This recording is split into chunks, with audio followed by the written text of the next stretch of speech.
नमस्ते प्रणाम। हम आप लोग के बीच छठ व्रत के गीत लेके आइल बानी। अच्छा लगी तो लाइक और कमेंट और शेयर जरूर करब और कमेंट में बताएब कि हमारे छठ व्रत के गीत आप लोग के कैसन लागल। छोटी मोटी डोमिन हो बिटिया, लंबी लंबी हो केस।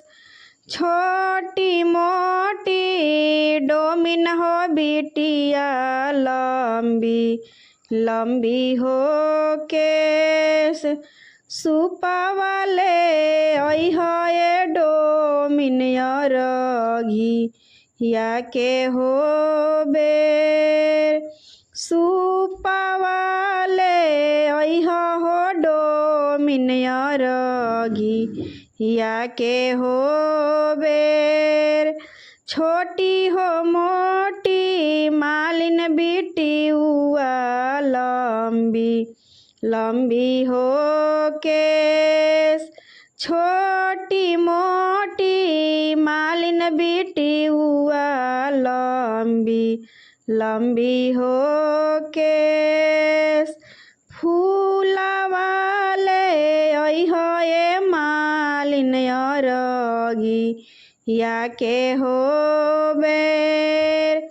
फूलवाले अइहे मालिन अरघी या के हो बेर। छोटी मोटी तुरहिन बिटिया, लंबी लंबी हो केस।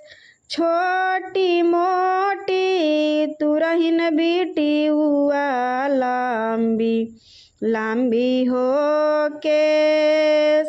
सेउवाले अइहे तुरहिन अरघी या के हो बेर। केलावाले अइहे तुरहिन अरघी या के हो बेर। छोटी मोटी अहिरिन बिटिया, लंबी लंबी हो केस। छोटी मोटी अहिरिन बिटिया, लंबी लंबी हो केस।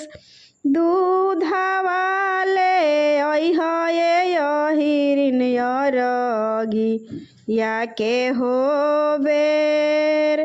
दूधवाले अइहे अहिरिन अरघी या के हो बेर।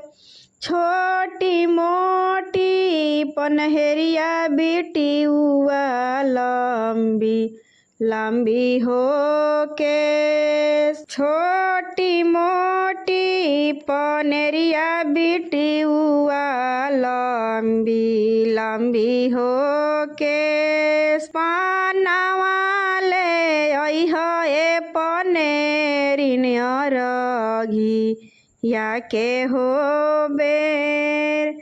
पानवाले अइहे पनेरिन अरघी या के हो बेर। जोड़ा कलशुपवाय दित मलय रघ हम देव।